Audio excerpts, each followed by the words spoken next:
मराठ्यांच्या स्वातंत्र्य युद्धातील एक रणरागिणी आई भवानी या छत्रपती शिवाजी महाराजांच्या सुनेला सरसेनापती हंबीरराव मोहितेंच्या लेकीला बळ दे आणि मार्ग दाखव रायरेश्वराला साक्षी मानून आबासाहेबांनी 18 पगड मावळ्यांच्या साथीने आणि मासाहेब जिजाऊंच्या मार्गदर्शनाने अगदी लहान वयात श्रींची इच्छा म्हणून स्वराज्य निर्माण केले। ते स्वराज्य आता कमकुवत होत आहे।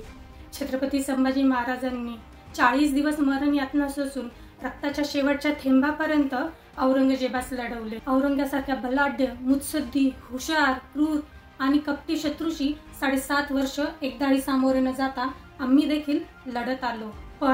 पण आता अंतर्गत कलहाशी लढायचे आम्हाला बळ नाही। आम्हा समोर धर्मसंकट उभे आहे।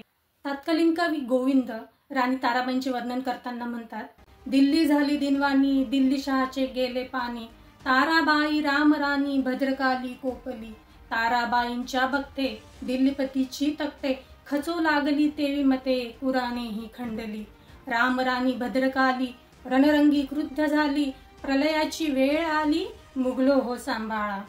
छत्रपती राजाराम महाराजांच्या मृत्यूनंतर वयाच्या अवघ्या 25 वर्षे आलेल्या वैधव्याचे दुःख गिळून मराठा राज्याची ढासळलेली बाजू सावरून धरण्यासाठी त्यांनी पदर खोवला।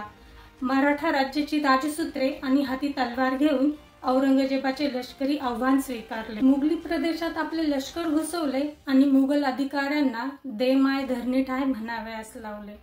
महाराष्ट्रास अखंड गुलाम करण्यास अधीर असलेल्या औरंगजेबास त्यांनी या महाराष्ट्राच्या मातीतच गाडून टाकले आणि मराठा राज्य जिवंत ठेवले।